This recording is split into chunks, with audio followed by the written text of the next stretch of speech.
सुनीता महंत अब आप मन देखा था छत्तीसगढ़ के लोकप्रिय YouTube channel CG panchayat news Chhattisgarh में सबो जगह के समाचार छत्तीसगढ़ ही बोली में। तो अब शुरुआत करो आज के प्रमुख समाचार ले। जेजेपुर विधानसभा ले राजेश लहरे के दावेदारी बता दी कि छत्तीसगढ़ में आगामी चुनाव लड़ने के सरगर्मी तेज गति से शुरू हो गए हैं। बरसात के शुष्क मौसम में राजनीतिक गलियारा में पारा चढ़त नजर आवत है।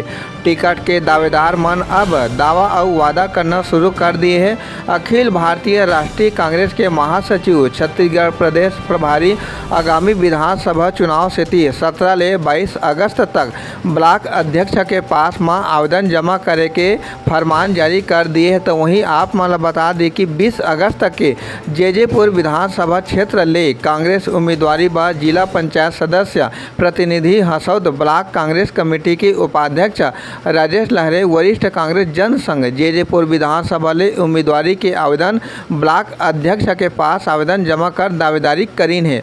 हमेशा जेजेपुर विधानसभा क्षेत्र जनता के हित से हमेशा तैयार रही थे। ऐसे में कांग्रेस पार्टी ले जेजेपुर विधानसभा से राजेश लहरे कांग्रेस पार्टी के उपयुक्त उम्मीदवारी हो सका थे, जिन जनता के हित में काम कर सका थे। सीजी पंचायत न्यूज ले राकेश चंद्र की रिपोर्ट।